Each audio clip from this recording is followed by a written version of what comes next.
We can flip over to the camera.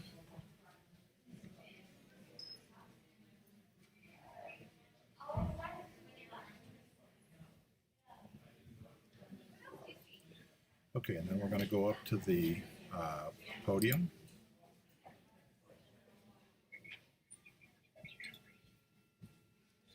And then we're going to go over to the singer and the piano.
My name is Brenda Boisard. My pronouns are she and her, and welcome to South Valley service today. This service is made possible by the talents and skills of many people, including Randy Lopez, who just played us that beautiful beginning to our service. Also, John Allen, our music director, Rob Carlson, our religious ed director, Lisa Younger will be leading us in song today. Kathleen Luck, our board member, and Sophia Hawes-Taney, our board president, will be giving us a special address as well. And of course, our here all of us on this worship team are fully vaccinated against COVID-19, and the singers are tested prior to singing without their masks. So our COVID task force is leading us in being very cautious and safe with one another. Thank you all for wearing your masks now and throughout the rest of the service and while we're in social time. A new thing, though, is that we get to go ahead and sing behind our masks starting today. Yes, yes. So feel free to do that. We'd like to extend an especially warm welcome to anyone who's new here today.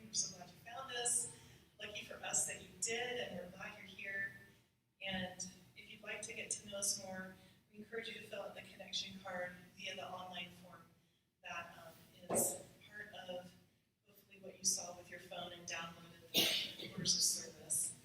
That also gets you to the connection card. And we have a welcome team out front as well that you can talk to.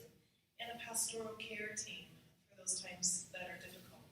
And if you'd like to connect for some support there, that form is on the system as well.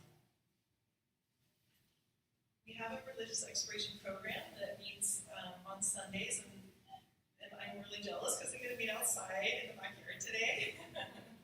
And so Rob is our director for that, and we'll be happy to answer any questions if you want to learn more about that program for the children and youth. And there is a lot happening at South Valley, and the Happenings Weekly newsletter is a very concise way to find out what those things are. And there is a link to that as well in what you downloaded this morning.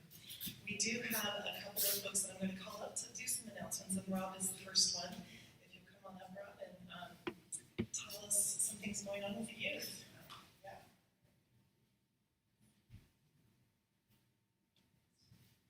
Good morning, friends.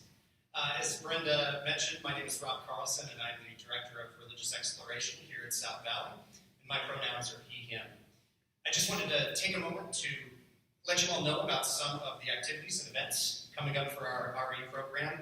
The first is that I am just very, very excited to let you all know that we will be having a Christmas pageant for our service here on December 12th. Yes, yes.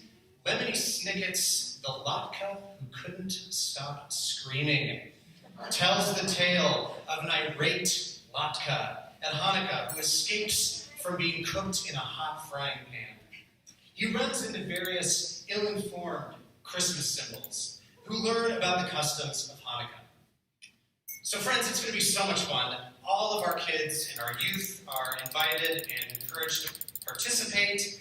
We are going to have 2 very brief, very relaxed rehearsals. One on Friday, December 10th from 5 to 6 in the evening, and another on Saturday, the 11th from 3 to 4 in the afternoon. So there are a couple of larger speaking parts. We need a couple of narrators, as well as some other speaking parts, smaller speaking parts, and some non-speaking parts. However you would like to participate in this pageant, we would love to have you. Like I said, we don't need you to memorize lines or anything like that. We want this to be very relaxed, and we're just going to have a lot of fun together. So we hope that your kids and teens will join us, and we ask that you would sign up to participate by filling out the very brief electronic form that was sent out through email to all of our families, as well as in the Happenings newsletter, and also the community listserv. This is really going to be a blast. I'm really excited for it. We would love for all of our young people to be part of the fun. Can you tell that I love Christmas pageants just a little bit? Yeah, really excited for that. We're also going to be hosting a Christmas crafternoon, craft day here at the church for our families, Saturday, December 11th at 1 o'clock in the social hall for some cookie decorating, card making, some other fun crafts, perler beads, holiday coloring pages, lots of stuff for our kids. And then for those who would like to participate in our pageant, we'll have that brief 3 to 4 p.m. rehearsal after that. Might even be shorter. And then just kind of a general reminder that most weeks, most Sundays here at South Valley, following the time for all ages during our service, we are having children's chapel and some outdoor play for our kids in pre-K through 5th grade downstairs. Shawnee and Jordan Roberts and Sherry and Mac Lund and their team host our middle and high school teams downstairs in the annex.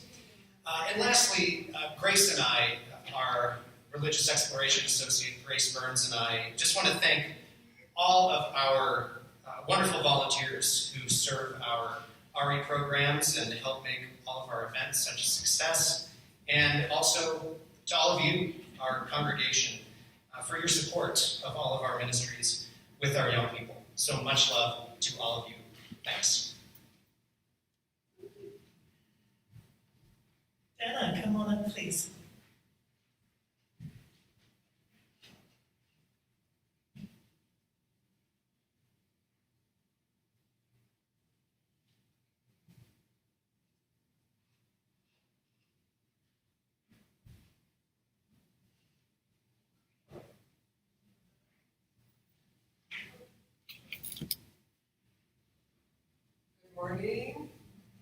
Wright.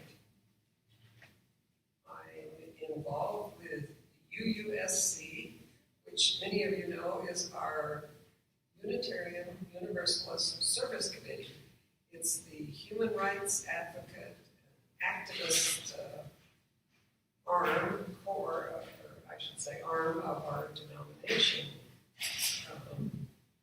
For many years, of course, our own Connie Gates supported this guest at your table that we're going to talk about today, and supported the service committee.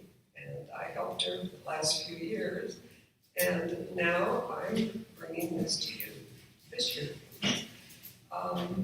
Guest at your table is the annual fundraising for local congregations to help out the service committee in their many humanitarian activities.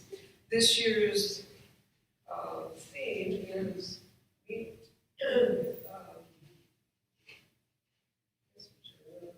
They have chosen 4 activists, as they do every year, and one of them is from the United States. So sometimes they do work in the United States, although most of their work is done internationally. One worker is working on the rights for people that work in meat packing plants in the Midwest. Another activist is from Burma. Another one is mobilizing with the community of the Kiowa Island in the Pacific to secure a resilient future in the face of climate change. And the last one is helping revolutionize farming practices and gender justice in northern Nicaragua. And the way that we help is by these little boxes that we hand out. You may keep these until the end of the year. We usually don't collect them till after Christmas sometimes. Put in your loose change, your big bills, whatever you have to support UUSC's work. Thank you. And we have a table in the back where you can pick them up, and they'll be available next Sunday or in the office also later. And a final announcement, please jump on up here, please, for the auction. This poster, and the posters are vintage posters. This says, "We need you," and we do. Let's hear from the auction.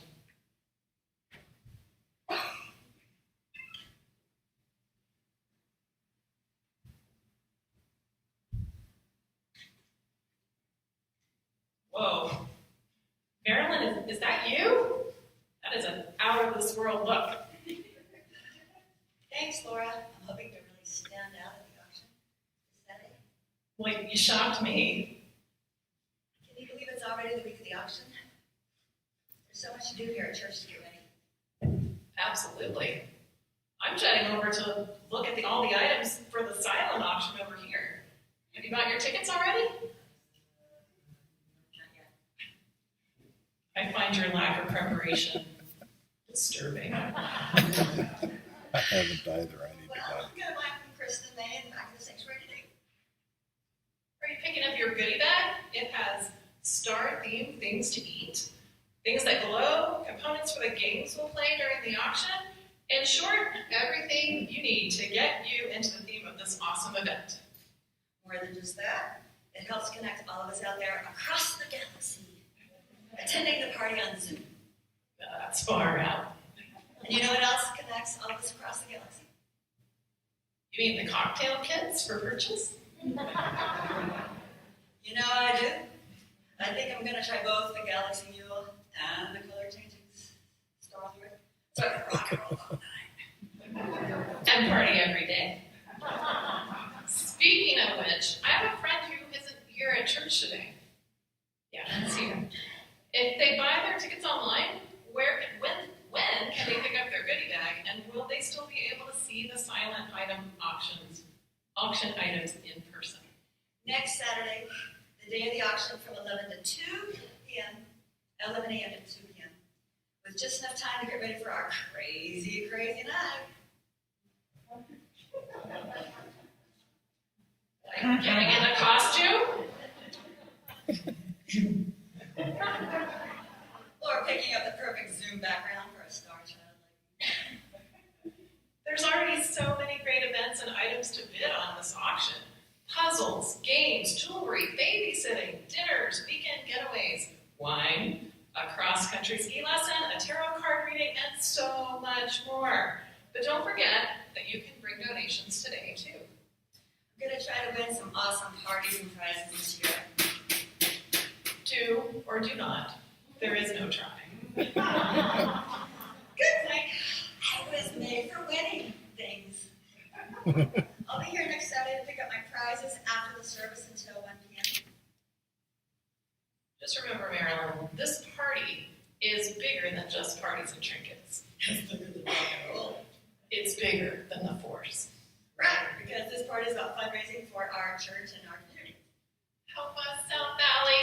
You're our only hope.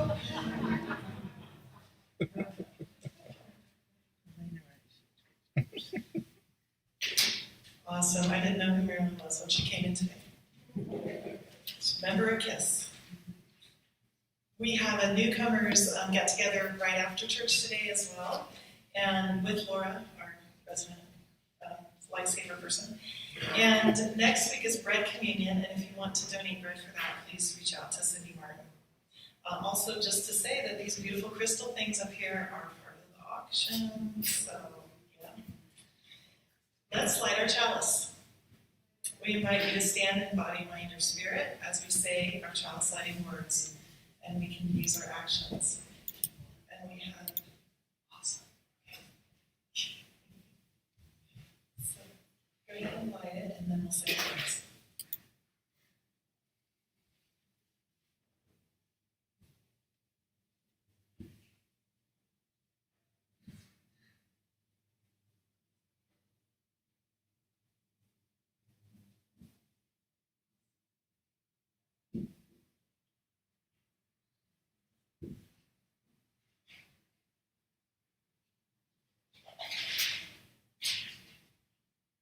Light this chalice For the warmth of love, the light of truth, and the energy of action. Feel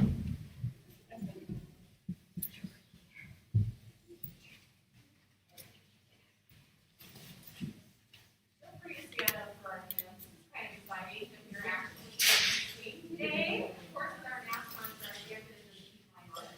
That looks like. And 1 through 1, love will guide us.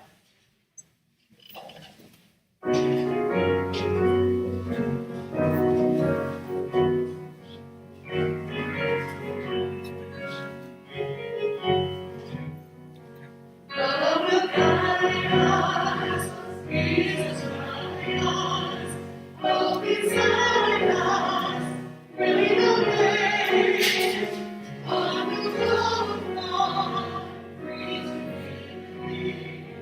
Love will guide us, bring our love, every battle, sing like the angels, in the battle. Sing for others, we will give more, we will give. We can change the world, in your love. Love will guide us, Jesus love us. Hope inside us, we will bring. On the road long, free to be. Love will guide us through our lives.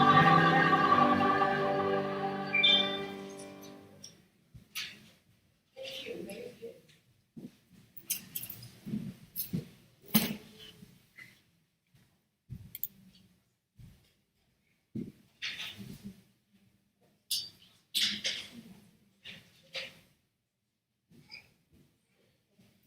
Good morning. I'm Kathleen Luck, and I'm a member of the Board of Trustees here at South Valley Unitarian Universalist Society. My pronouns are she and her.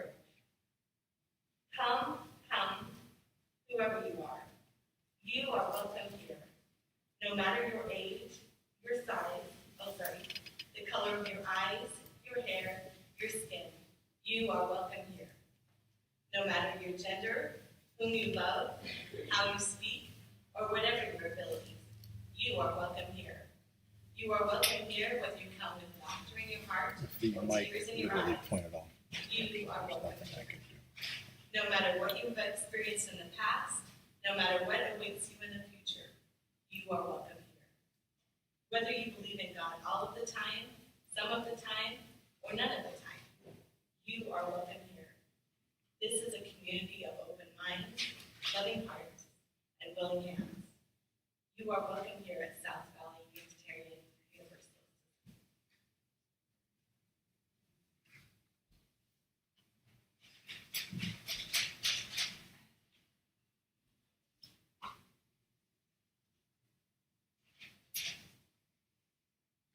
I am the Reverend Laura Young, and it is good to be with you this morning. My pronouns are she, her, and hers. This area that our church rests upon, this wider area called the Greater Salt Lake, is named after the Ute tribe and is home to the Shoshone, Paiute, Goshute, and Ute tribes. And this place has always been a gathering place and a crossroads for indigenous people to gather. We acknowledge that these lands were stolen and its peoples were ravaged by disease and famine, forced migration, and cultural and physical genocide at the hands and policies of white colonial settlers. As Unitarian Universalists, we acknowledge the complex and very violent history that we are a legacy to here in the Great Salt Lake. And we commit ourselves to undoing the harms perpetuated by settler colonialism.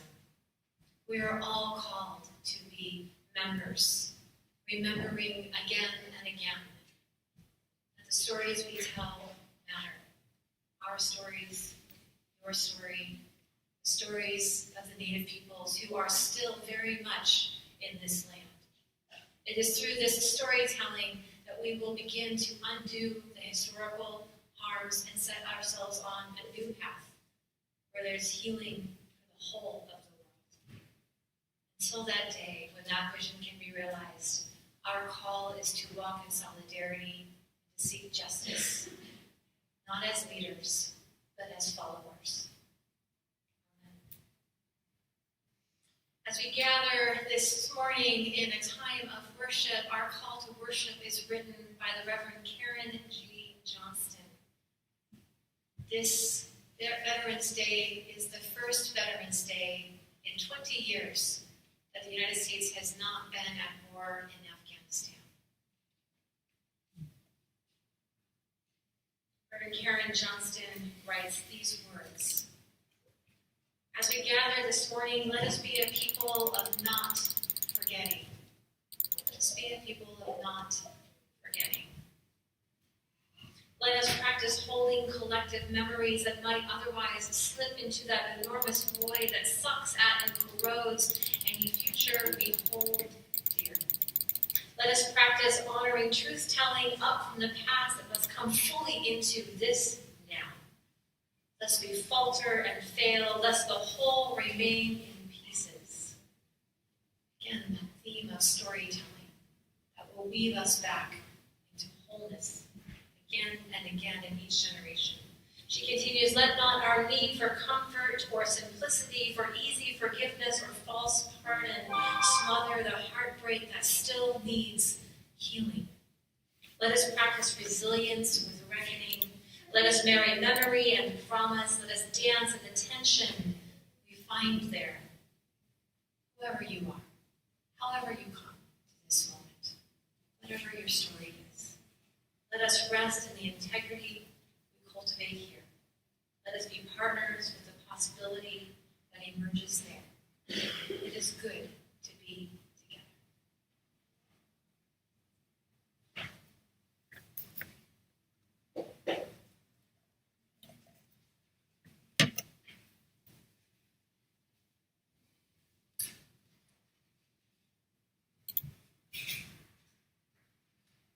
A story this morning by Emily Pearson.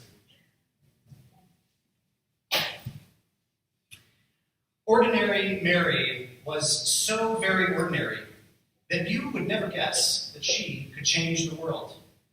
This ordinary kid, she did. She changed the world. One ordinary day, skipping on her way from her ordinary school to her ordinary house, she passed an ordinary vacant lot filled with ordinary bushes growing ordinary berries, ordinary blue and juicy, luscious, lovely berries. Well, ordinary Mary picked the ordinary berries and brought them in a big brown bowl to Mrs. Bishop's porch. What? Left berries in a big brown bag on Mrs. Bishop's porch? That sneaky kid. She did. This made Mrs. Bishop very, very happy. So she baked a big batch of blueberry muffins and thought of 5 people who might have brought those beautiful berries, and then secretly gave each a plate. How great! 5 people got a plate. One of those 5 was her paperboy, Billy Parker. And when Billy saw his name on a note in the driveway on a plate, he quickly parked his bike and ate every crumb. Oh, yum, yum, yum. He ate every crumb. This made him so glad that the next 5 people got their papers on the porch and not in the bushes where he often threw them. In fact, they were handed right to them. One of those 5 was Mrs. Stevens, who was so amazed that she smiled for 10 hours on the airplane, then said to 5 different people who had heavy bags, "Here, let me help you." She still smiled, and they did too. One of those 5 was Maria, whose cranky little boy James stopped crying when Mrs. Stevens played peekaboo with him until their ride came. When he waved goodbye, Maria exclaimed, "How strange that a stranger would be so sweet." And the next day, when she was out shopping, once, twice, 5 times, she did something nice for 5 different people. 5 times without stopping. One of those 5 was Joseph, old and bent and gray, in front of her in line at the produce stand. When he said, "I guess I counted wrong. I don't really need these oranges," little James reached out to him with an orange from their basket, and Maria put a coin in Joseph's hand and said, "Here, take this. This orange is on us." As Joseph shuffled to the bus, his heart was full and his eyes were wet and his hands did helpful things for the next 5 people he met. One of those 5 was Sarah, a college girl who was off to see the world and stopped at Joseph's shop. When her bag broke and her things fell all over the floor, she said, "Oh, what will I do?" Joseph said, "This is for you," and gave her a new bag woven with his own hands in red and purple and green. "Oh, thank you," she said. "It's the loveliest bag I've ever seen." When Sarah left, she felt sunny as noon, and she just had to shine on 5 more people soon. One of those 5 was Sophia, whom she met on a boat, looking like the world might end, looking like someone without a friend. "What beautiful blue eyes you have," Sarah said, "and they're just the color of the flowers on your lovely dress." "Yes?" said Sophia. "Oh, yes," said Sarah. The beautiful blue eyes shed a happy tear, and when the boat trip was through, Sophia called 5 people to make them happy too. One of those 5 was Tom, her son, the doctor, who was having a very hard day. "Hi," she said. "I love you, Tom." "Well, how great to hear your voice," he sighed. "I always need you, Mom." Dr. Tom was so cheered up that on his break he bought a big bunch of bright balloons for 5 young patients and handed them out right there and there. One of those 5 was Peter, a little boy who went home from the hospital that very day. Gratitude for the big bunch of bright balloons filled him and thrilled him and spilled out of him and onto the next 5 people who came his way. One of those 5 was Eric, a teenage boy whose grocery bags and such were way too much. When one dropped on the sidewalk, Peter stopped his play and rushed right over right away. Well, Eric, no longer stressed, was very impressed and made a mental note that very afternoon to help 5 people and do it soon. One of those 5 was Di, his 10-year-old sister who didn't have any friends and she was painfully shy. When Eric said, "Hey sis, want to come to the park and learn how to ride my skateboard?" she looked at him wide-eyed. "Serious?" she cried. "Sure," he said.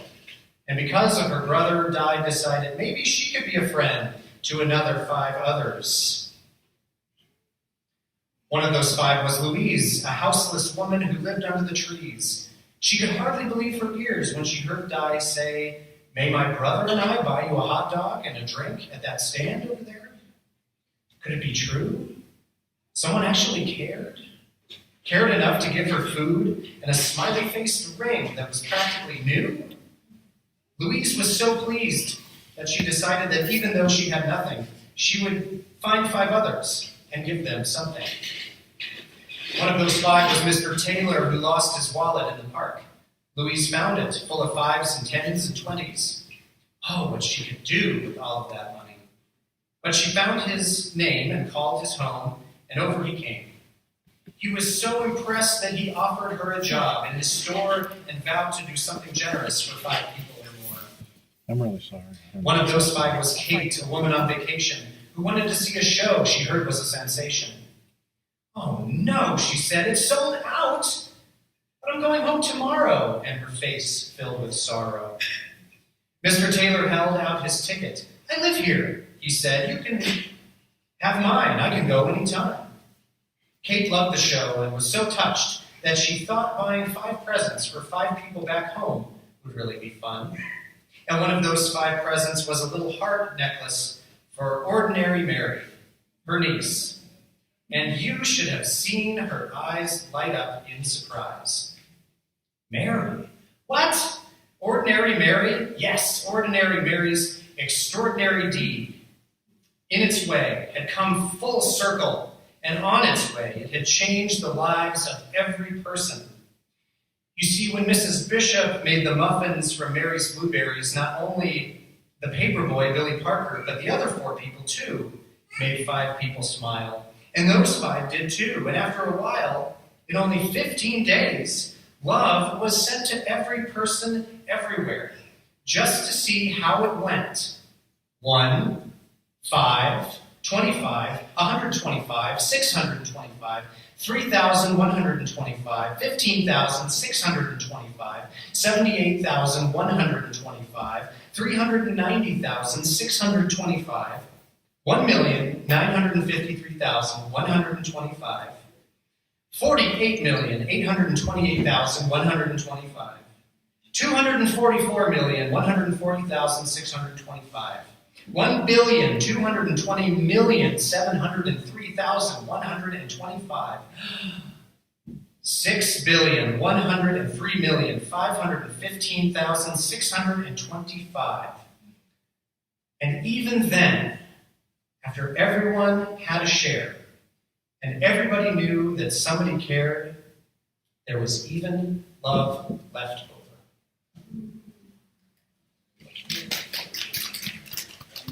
And now I'd like to invite our young people to join Grace and I downstairs for our religious exploration activities.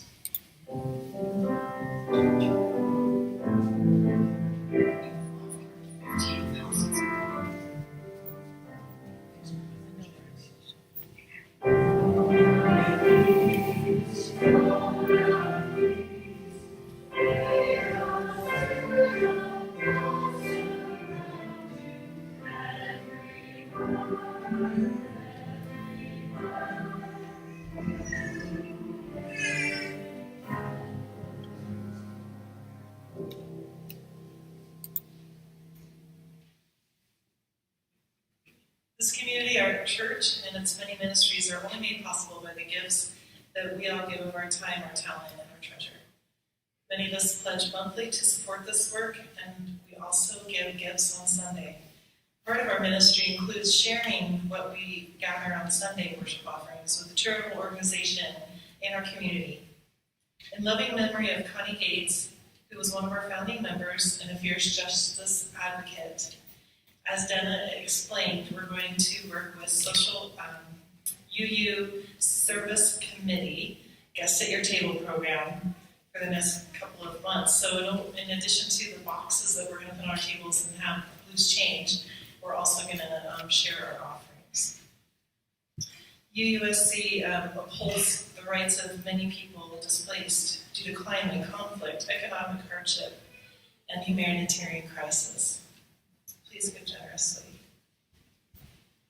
For those at home, you're invited to use the giving link at on the online order service, and then we do have ushers here to take offerings in person.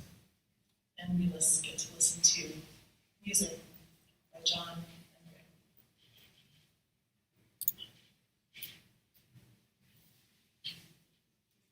Story is going to be Melody by Look, arranged by Brooks Grace.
May these gifts be a blessing on South Valley and the Unitarian Universalist Service Committee. All gathered here today are invited now to participate in our ritual of joys and sorrows. If you have a joy or a sorrow that you would like to have held in community, you're invited to come up in the next few moments and to place a stone in our water bowl here. For those of you who are on streaming at home, we encourage you to use the chat box to share with one another in the streaming space what is on your heart. This ritual is practiced in silence, both of the gathered community and those at home. I encourage you now to come forward up the right side of the sanctuary and return to your chairs.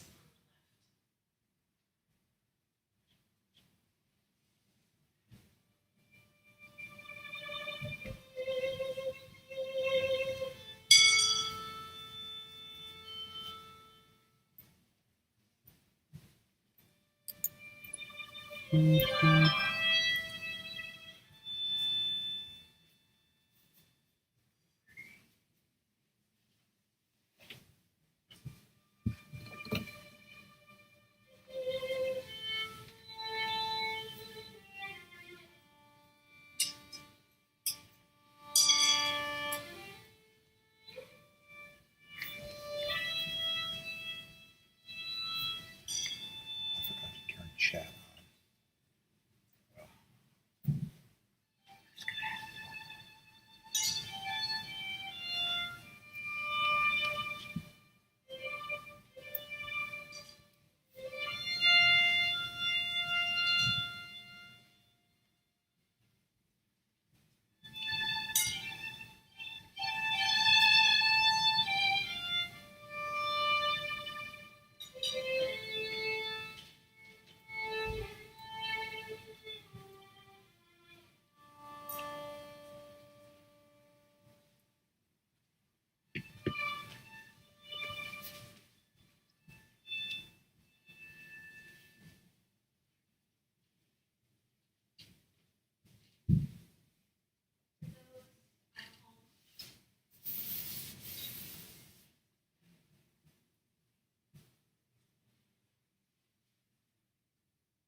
I invite you now to join me in a time of quiet reflection, meditation, or prayer.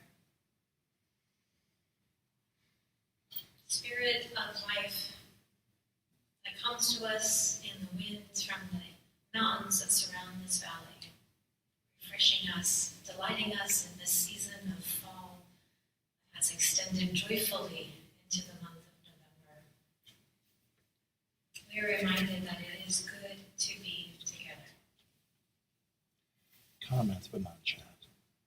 Enliven in us, sweet wind from the mountains, the courage to be present in and among and throughout this community, caring for one another in surprising and delightful ways. May this place be one of comfort and compassion, of joy, resilience, growth. May it ever be thus, through all the generations that have led to this and all those to come. Listen be. Let us rest in the silence with one another.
Good morning.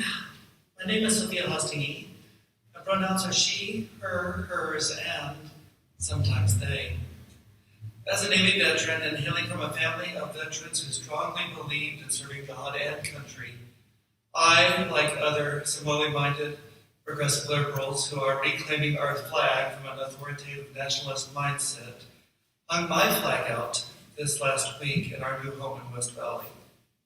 Part of the American experience as I have come to know it, having been born during the Civil Rights Movement and growing up through the peace and love movements, the fiascos of Vietnam and Watergate and the AIDS crisis, I grew up believing in both conscientious service and conscientious objection. Even though, until 1973, I witnessed most of these events from overseas in Turkey and Germany, upon returning to the U.S. at the age of 8 and over the next several years, I became convinced of a loving, inclusive, peaceful future. And also having seen what PTSD did to my own father, who began his service as an Air Force commando at MPK, Thailand, and ended it 20 years later as the Audiovisual Services Manager at Carswell Air Force Base in Texas, I completely rejected war, except under the conditions of what I considered a true national defense. I did not, and I still do not, believe in preemptive action. I had several opportunities growing up to join the armed forces, which I first rejected.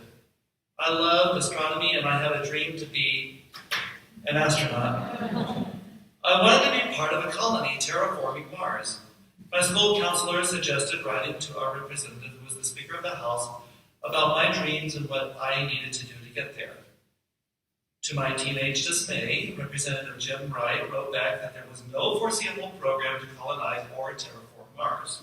He suggested that, if requested, and given my father's military service and career, he could and would sponsor me into the Air Force Academy.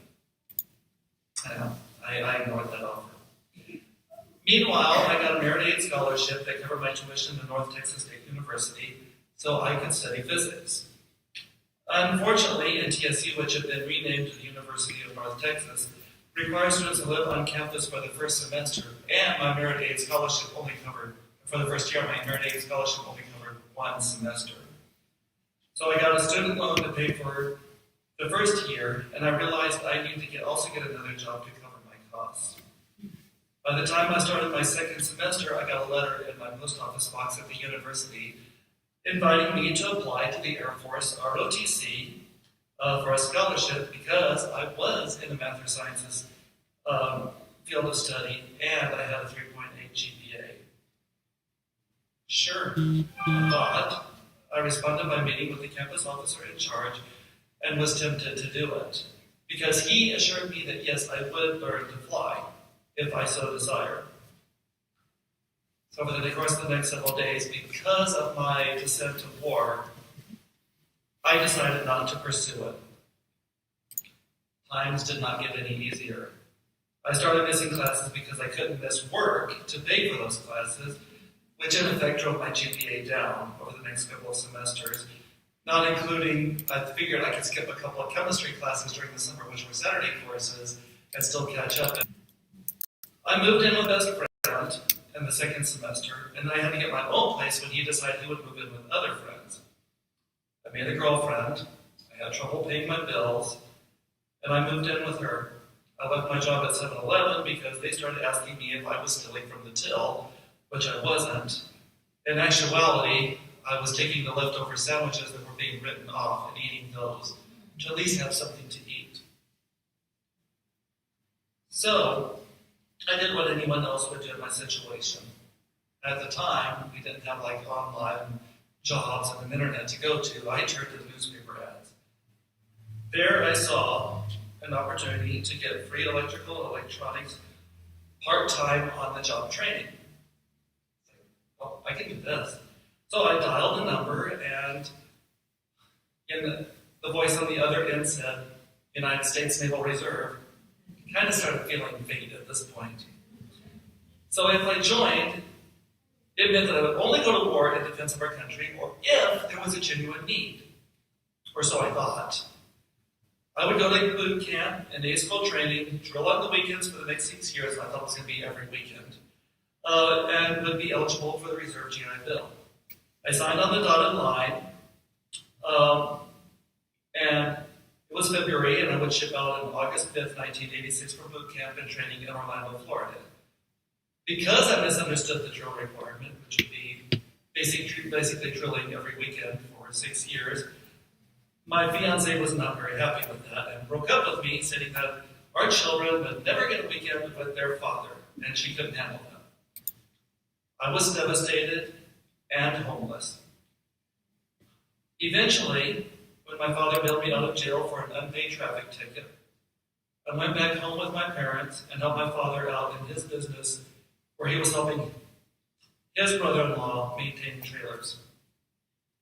He asked me point blank, why the Navy? And I replied, because he complained about the Air Force all the time. He told me that the reserves were crucial, because as he saw it, if war ever did break out, it was up to the career officers to hold the line just long enough until the reserves showed up to finish the war. I actually saw the value in that statement, and in the concept of the citizen soldier and citizen sailor, who are the members of our reserves, who bring their whole selves and their history to help bring the conflict to an end. That August, I rode a bus to the MEPS, stands for Military Interest Processing Station, and flew out to my assigned duty. There, I almost ingloriously died in service to my country, if you can call it that. My first day at the mess hall, a recruit asked, and we wound up getting up at like 3:30 in the morning to tin cans making in our birthing space. A recruit asked if I had ever had strep, and when I said no, he said, "You've got it now."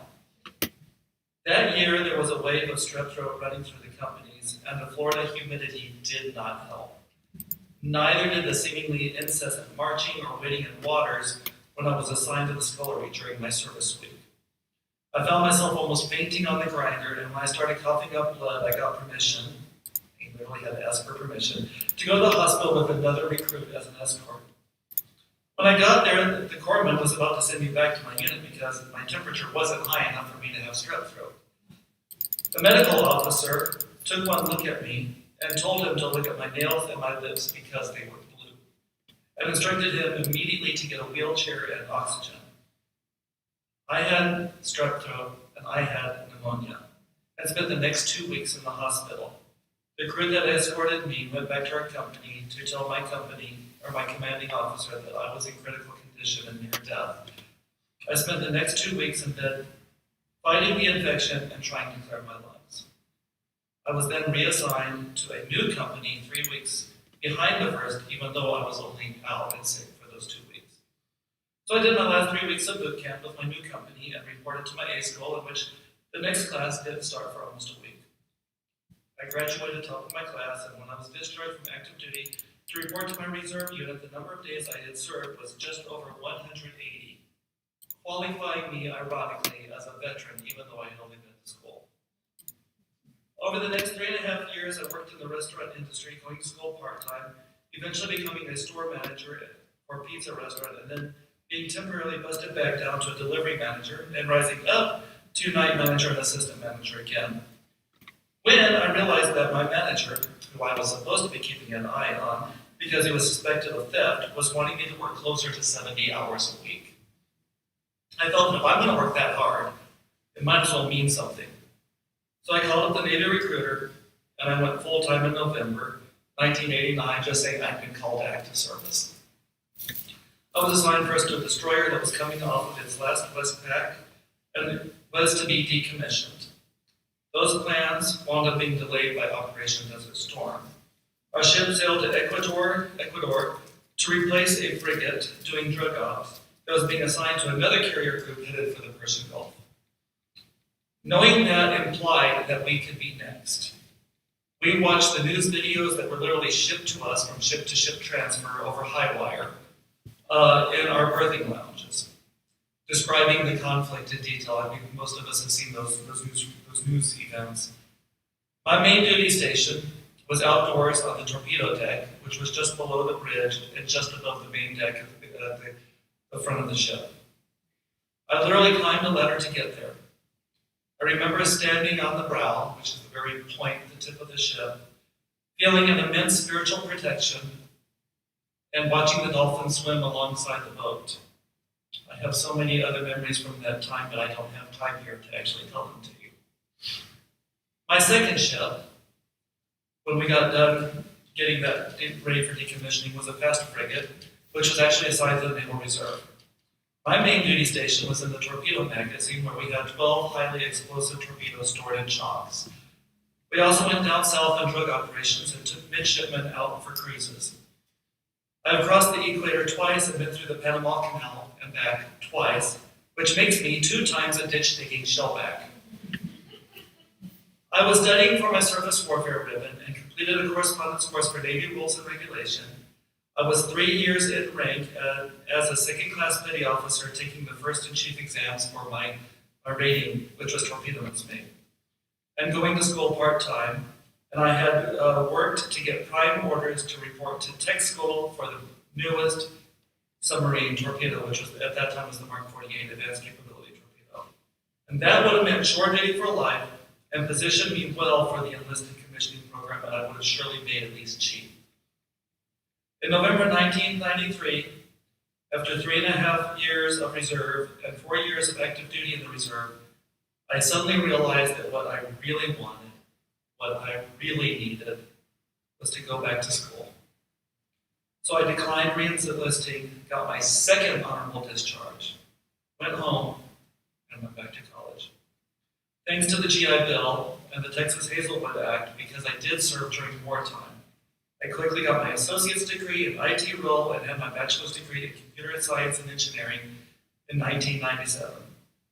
By 2007, those funds also covered my master's degree, which has made all the difference in the world. Today, I am called to serve locally, defending against injustice whenever and wherever I see it, and wherever and whenever I can make the world a better place and at least leave it better, at least a little bit better than the way I found it. Next week, in honor of Transgender Remembrance Day, I will be replacing the American flag with my transgender pride flag, in honor of all those who have lost their lives by living true to themselves and their values, who are primarily transgender women of color.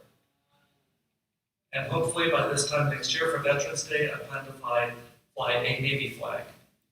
Whenever I hear someone say that they are a veteran, like other veterans, my instinct is not to say, "Thank you for your service," and just leave it there.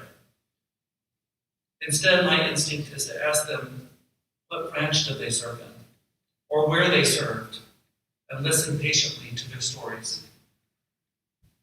I will show interest and compassion, and even if so moved, share part of my own. Because the best way of showing gratitude to someone is showing attentiveness to their individual experiences. Thank you for hearing this part of mine.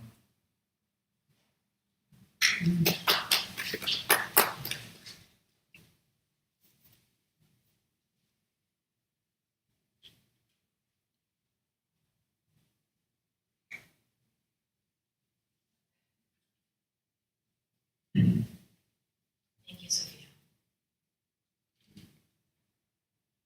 Your story makes a difference.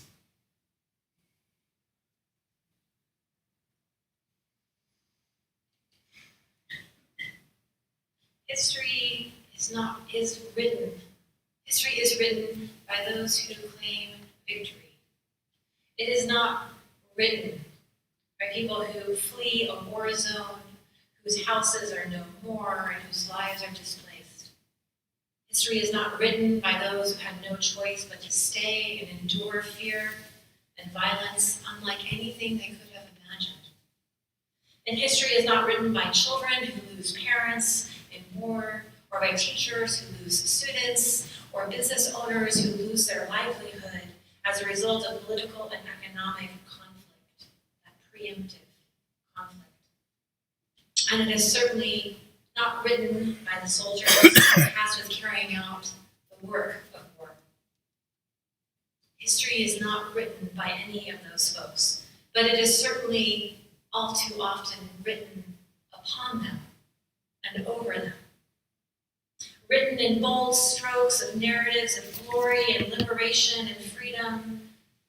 History is written down. The history that is written down speaks mostly to what the victorious claims want us to know. And as such, it often writes those closest to the front lines into silence.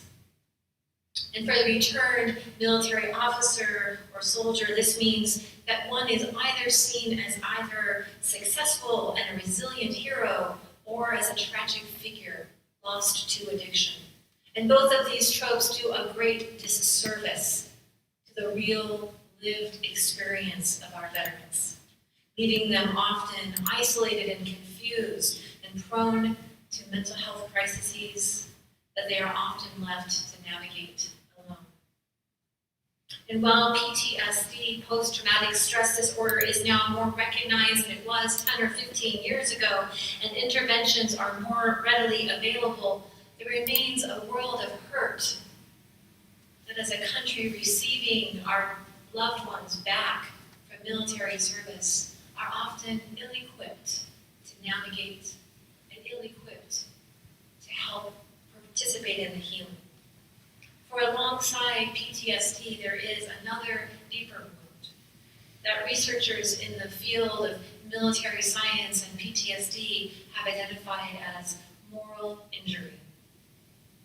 In her book, Recovering from Moral Injury After War, authors Rita Nakashima-Brock and Gabrielle Latini write that moral injury is, quote, the result of reflections on memories of war and other extreme traumatic conditions.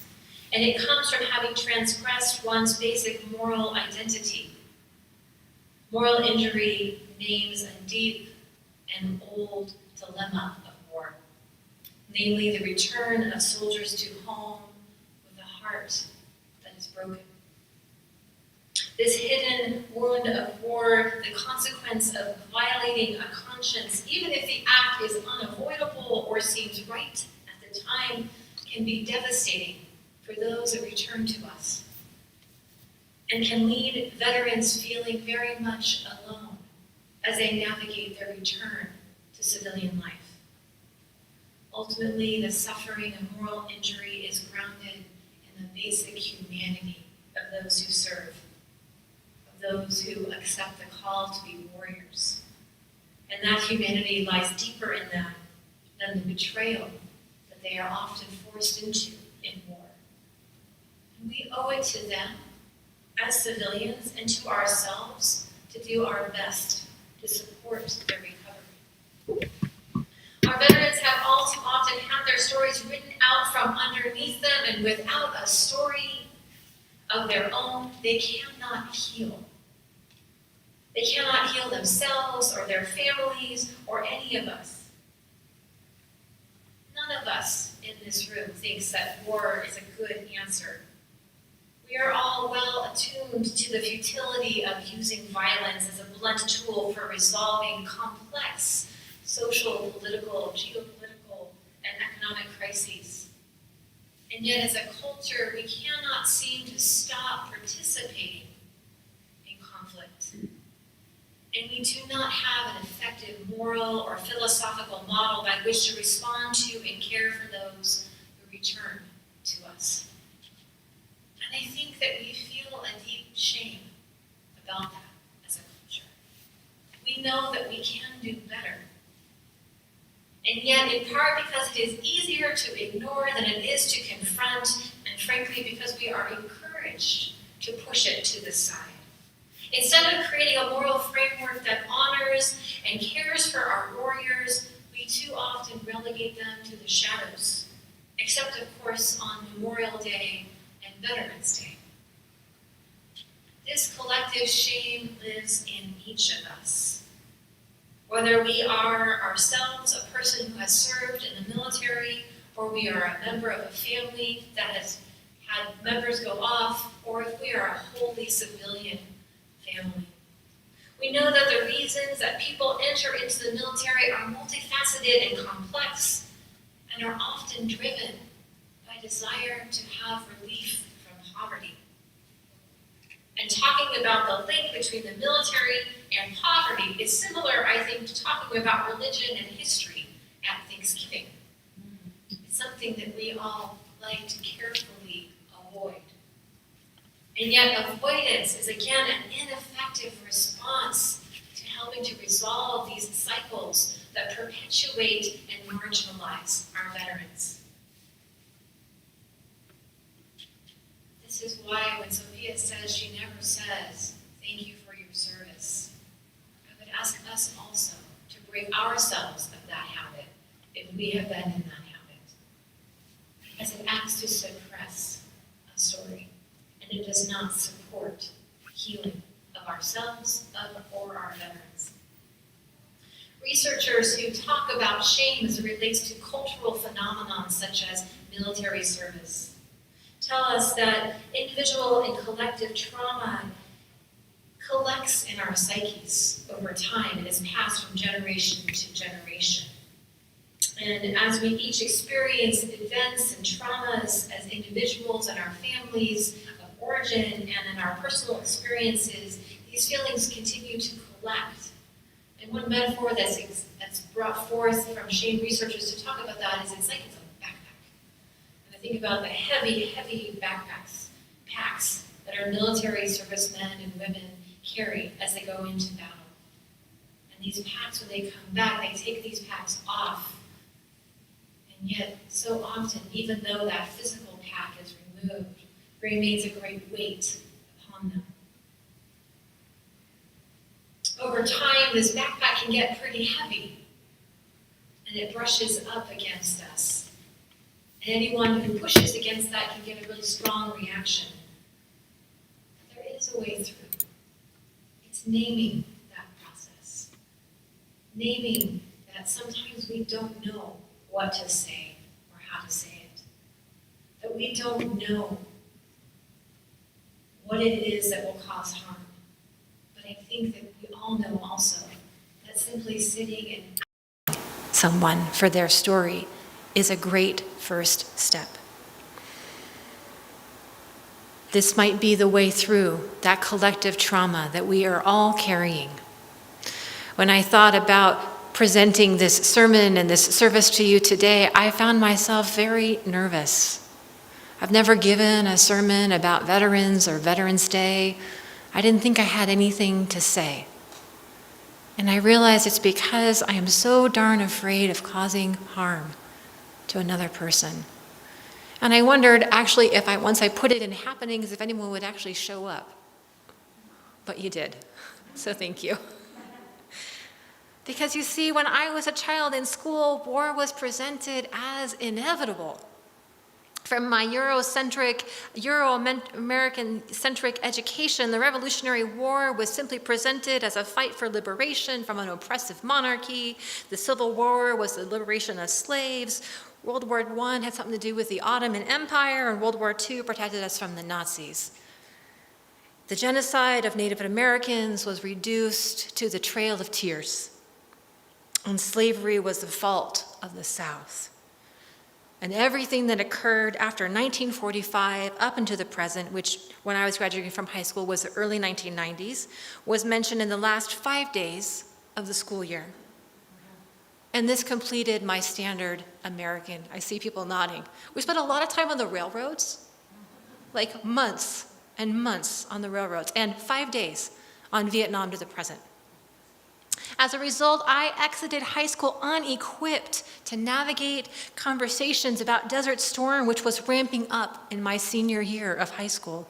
I knew I was uncomfortable with what was happening, but I did not have the skills for exploring my budding political consciousness. That would take another few decades, and in fact is still very much developing now as I move through my later 40s. So we do our veterans no favors when we respond to the revelation of having been a member of the armed services with a thank you for your service. Because when we do so, we are avoiding the messy, complex, morally ambiguous story of the veteran before us, along with the complex, messy, morally ambiguous responsibility that we have as civilians protected by the most powerful, most well-funded, most weaponized, and most lethal military the world has ever created, of which that veteran in front of us is a living and breathing example of, a reminder too. When Jesus of Nazareth spoke truth to power and he was tortured and crucified for doing so, he spoke into and against the Roman Empire, the center of the world at that time, and the seat of the largest, most powerful, most weaponized, and most lethal military the world had ever known. And when Jesus sat down with the centurions, the soldiers of the Roman Empire, his followers were aghast. For how could Jesus sit with the ones who were the hands and workers of the oppressors? But he sat with them anyway. And he did a radical thing. He asked for their stories. Jesus asked for their stories, the veterans of the Roman state. And Jesus seemed to have known that there is power in our stories and that skipping over the messy parts is no way to craft a movement for liberation. We often forget that Christian testament of which Unitarian congregations find our history in, but our present is not as tethered to.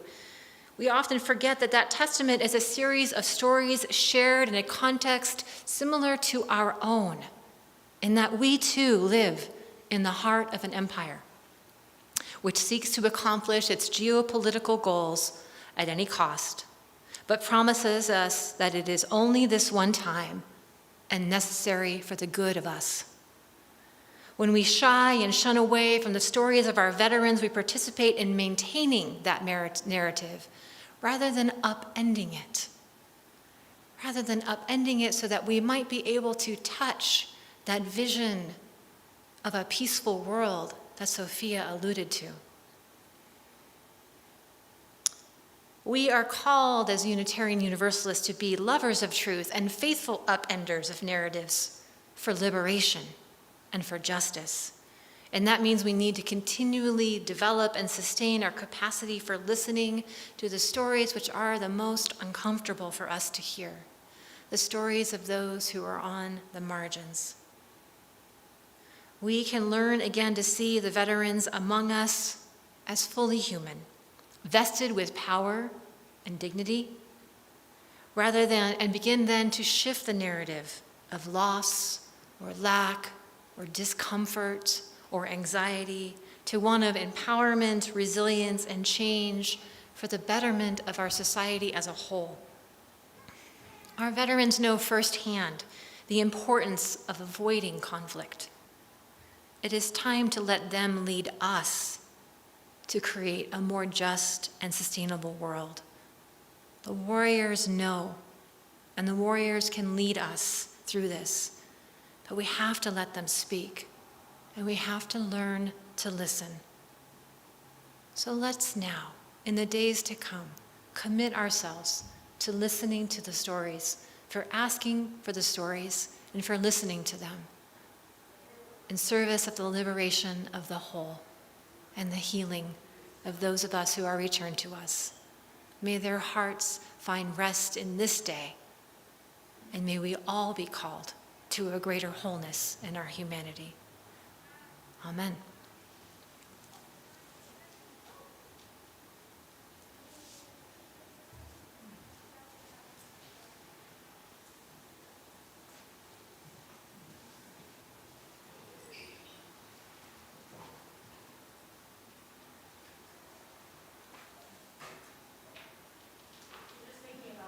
A book I read about, it talks about how to complete the stress cycle. And one way to do that is to celebrate with your tribe. This is us, we're the tribe. So I want you all to stand up and engage in some celebration. Feel free to dance, feel free to move while you're singing this song. And I'd like to just remind us all that today is the first day we are singing together. We must keep our masks on while we do that. So thank you all very much. Hymn number 311, Let It Be a Dance.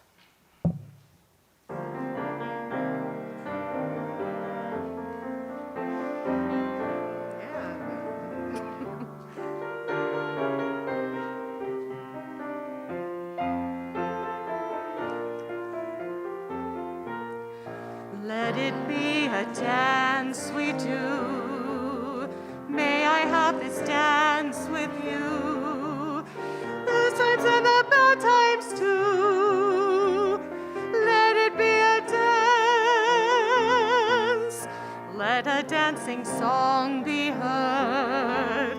Play the music, say the words, and fill the sky with sailing bliss. Let it be a dance, let it be a dance, let it be a dance. Learn to follow, learn to lead. Feel the rhythm, feel the need. To reap the harvest, plant the seed. Let it be a dance. Everybody turn and spin. Let your body learn to bend. And like the willow with the wind, let it be a dance. Let it be a dance. Let it be a dance. I'm totally lost, sorry.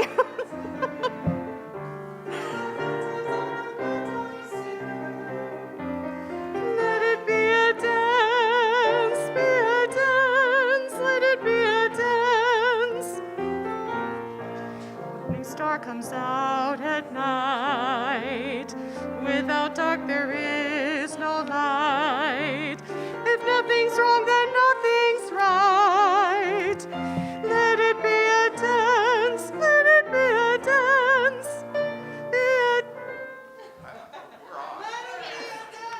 I think we're on this page right here at the top. All right, we're starting the third verse again. Third verse. Morning star comes out at night. Without dark there is no light. If nothing's wrong, then nothing's right. Let it be a dance, let it be a dance, let it be a dance. Let the sunshine, let it rain. Share the laughter, bear the pain. And round we go again. Let it be a dance. Thank you. That's okay. Please keep standing, and we will be extinguishing our chalice together. We extinguish the chalice, but not the warmth of community, the light of truth, or the energy of action. We hold each other in our hearts until we meet again. Please remain standing for the benediction. As you go forth from this place, I give you some words from James Luther Adams, whose birthday was also this weekend, a Unitarian minister and social justice theologian. And he writes that the faith of a church or a nation is an adequate faith only when it inspires and enables people to give of their time and energy to shape the various institutions, social, economic, and political, that of the common life. So go forth from here. Let us shape the common life for the good. Please be seated for the postlude. And then coffee and social hour are inside today, so you could just stay inside if you want, or outside.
I just want to remind everyone that tonight John gives his doctoral recital up at the University of Utah. It's at 6 p.m. and all are invited. So, okay. All right, let's have coffee. And our New to UU gathering will be in a few minutes. Just find Laura, the other Laura.